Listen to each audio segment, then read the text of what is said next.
আপনাদের কাছে জানতে চাই, গতকাল দেখলেন আওয়ামী লীগের সাধারণ সম্পাদক ওবায়দুল কাদের বললেন যে এটা হচ্ছে বিএনপি জামাত শিবিরের উস্কানিমূলক। আপনারা এই নিয়ে কি বলবেন?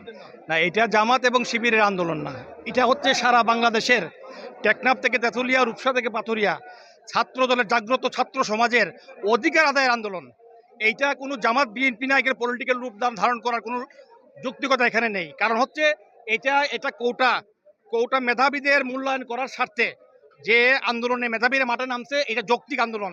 কারণ এখানে আপনারা দেখবেন যে আজকে সারা বাংলাদেশে যে মুক্তিযোদ্ধাদের যে কোটা দেওয়া হয়েছে, এই কোটা দিলে মেধাবীরা যাচ্ছে ঢাকা বিশ্ববিদ্যালয়, জাহাঙ্গীরনগর বিশ্ববিদ্যালয়, তারপরে খুলনা বিশ্ববিদ্যালয়, চট্টগ্রাম বিশ্ববিদ্যালয়, সমস্ত বিশ্ববিদ্যালয়ের মেধাবী ছাত্রছাত্রীরা আজকে মাঠে নেমে আসছে। এর একমাত্র কারণ হচ্ছে যে মেধার মূল্যায়ন চাচ্ছে তারা।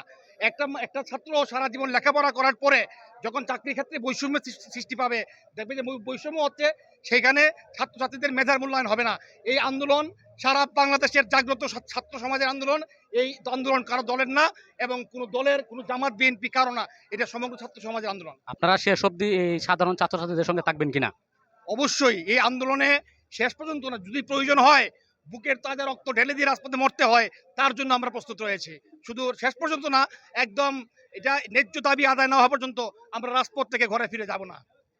তোরা যদি হেরে যায় তাহলে সারা বাংলাদেশ হেরে যাবে। আমরা সাধারণ জনগণ কিন্তু ছাত্রদের পিছনে এসে দাঁড়াইছে, আমরা অভিভাবকরাই দাঁড়াইছি। আজকে আর পিছনে যারা আমার পথ নাই, এটা আমাদের আন্দোলন, সারা বাংলাদেশের আন্দোলন, ছাত্রদের আন্দোলন। এখানে আমাদের অবশ্যই আমাদেরকে জয়লাভ করতে হবে। এখানে ব্যাক করার আমাদের কোনো রাস্তা নাই। এটা কোনো একক দলের কোনো এই দলীয় কোনো বিষয় নাই। এটা সারা বাংলাদেশের অস্তিত্ব, ছাত্রদের অস্তিত্ব, আমাদের বাংলাদেশের ঐতিহ্য, আমাদের স্বাধীনতার অস্তিত্ব। এই কোটা সংস্কার আন্দোলনটা শুধুমাত্র ঢাকা বিশ্ববিদ্যালয় কেন্দ্রিক নয়, সারা বাংলাদেশের শিক্ষা প্রতিষ্ঠান সহ ছাত্রদের একটা স্লোগান আপনারা দেখেছেন, রাষ্ট্র মেরামতের জন্য ছাত্ররা আজকে রাস্তায় নামছে। রাষ্ট্রকে মেরামত না করা পর্যন্ত বাংলাদেশের ছাত্র সমাজ, অভিভাবক সহ সারা বাংলাদেশের প্রত্যেকটা মানুষ এই আন্দোলনকে সমর্থন করেছে।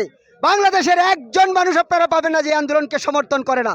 এই আন্দোলন কোনো দল, কোনো গোষ্ঠী, কোনো শুধুমাত্র ছাত্র সমাজের নয়, সারা বাংলাদেশের মানুষের হৃদয়ের লালন করে, যে বাংলাদেশের ভবিষ্যৎ প্রজন্মকে একটা সুন্দর সমৃদ্ধ বাংলাদেশ, মেধার বাংলাদেশ বিনির্মাণ